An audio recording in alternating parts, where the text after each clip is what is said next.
Tesla baisse de prix rime avec augmentation des délais de livraison. Bah oui, du coup, plus il y a de demandes, moins la demande va être traitée rapidement. Ensuite, la société Novitec se lance dans le tuning de modèle Y. Bon, dommage, on ne connaît pas les prix des différentes pièces, mais bon, ça a l'air prometteur en tout cas. GM et LG suspendent la construction d'une 4e usine de batterie aux États-Unis. Alors, c'est pas annulé entièrement, mais pour l'instant, c'est mal parti. Elon Musk, le pic de consommation pétrolière arrivera dans les 5 ans qui viennent, selon lui. Et après, la demande ne fera que baisser. Le premier superchargeur compatible CCS Combo aux USA se dévoile.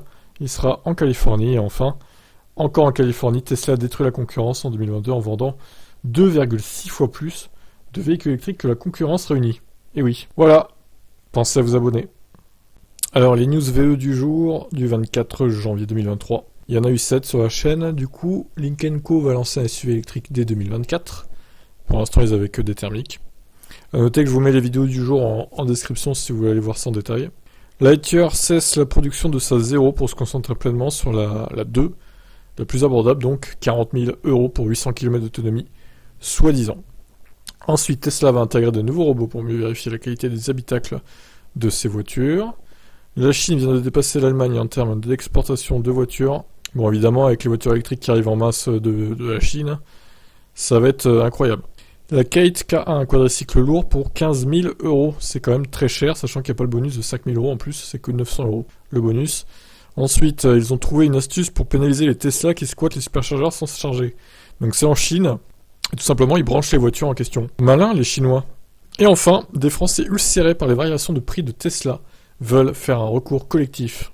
Incroyable. La révolte a sonné. Après on peut les comprendre ces gens-là. Voilà pour les news du jour. Allez, les news du 25 janvier 2023 sur la chaîne, 7 de traités. Le 85 connaît un succès foudroyant depuis plusieurs mois, bien que au final le prix au litre augmente, donc est-ce que ça devient vraiment intéressant? Plus trop sûr de ça. Polestar 2, plus d'autonomie et un intérieur revu pour la berline de luxe. Chevrolet Bolt EV, des Québécois lancent un recours collectif et veulent une indemnisation de plus de 70 000 $ par voiture. Oui, vous avez bien lu. Ils sont un peu déconnectés là pour le coup. Les specs du Kia EV9 auraient fuité avant l'heure. Bon, à prendre avec des pincettes, évidemment. On va attendre d'avoir la confirmation de tout ça avant de tirer des conclusions. Lucid baisse également les tarifs de sa R pour répondre à Tesla. Bon, en même temps, elle est déjà tellement chère. Je ne sais pas d'ailleurs s'ils feront un jour une voiture abordable.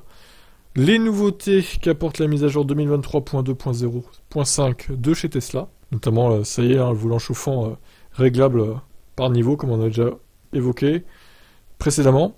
Et la CTRL bar, enfin, un accessoire très intéressant pour ceux qui aiment les boutons, mais assez cher. Voilà pour ces news du jour. Rendez-vous demain pour la suite. Les news voitures électriques du 26 janvier 2023, 7 news traitées aujourd'hui. On commence avec la Rolls-Royce Spectre, un engouement plus important que prévu. Et oui, c'est pas la crise pour tout le monde du coup. Tesla Terrafactory, un investissement de 3,6 milliards dans l'agrandissement de la Giga Nevada.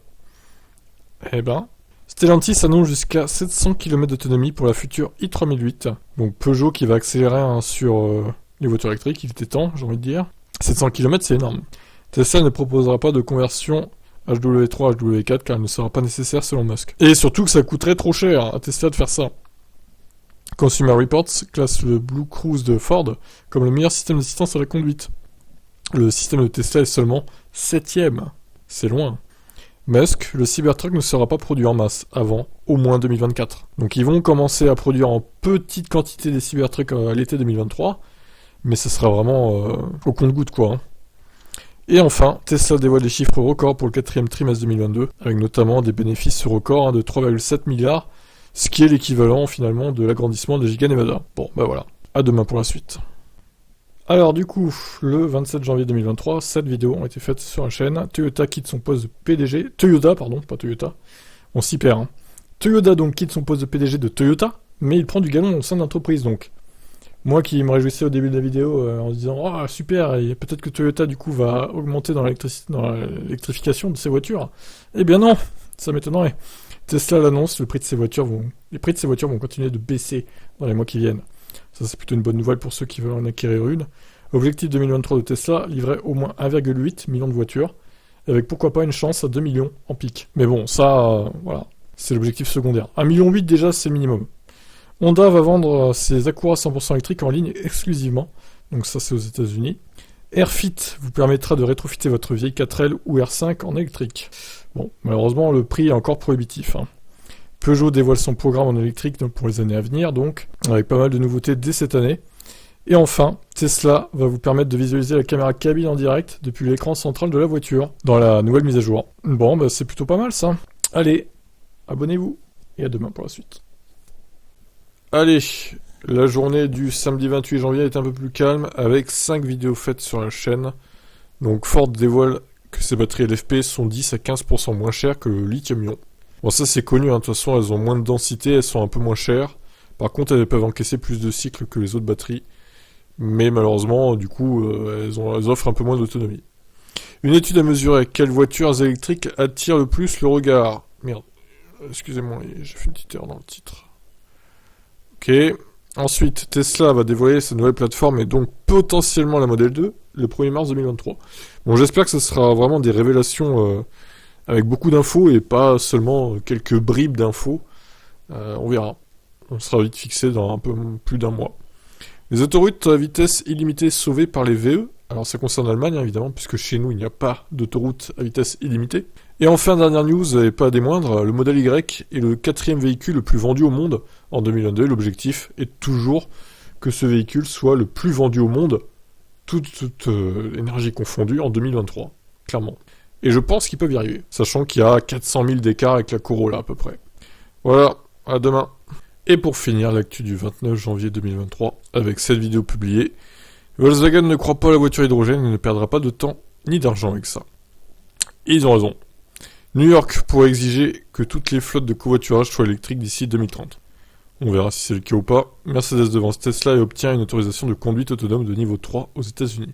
VinFast répond à Tesla avec une baisse de prix et une augmentation de son autonomie. Alors c'est aux USA, on verra si en Europe c'est la même chose.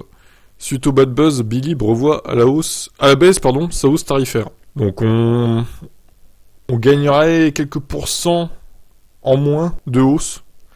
Voilà, donc c'est toujours bon à prendre, mais bon. Est-ce que ça satisfera les Parisiens? Ça reste à voir. Les VE possèdent un arrêt d'urgence avec le mode parking. Ce possesseur de Rivian le découvre à ses dépens. Et enfin, une petite vidéo à bord du Kia Niro EV de nuit, pour parler de tout et de rien, et du véhicule évidemment. Et pour dénoncer des comportements indécents dans les commentaires aussi, notamment. Voilà pour cette semaine. Et pour conclure évidemment ce résumé de la semaine, pensez à vous abonner à la chaîne, c'est très important. Et mettre la cloche aussi pour être tenu au courant des vidéos qui sont publiées et d'être à l'affût de l'actualité. Voilà, et à demain pour d'autres actus. Bye bye.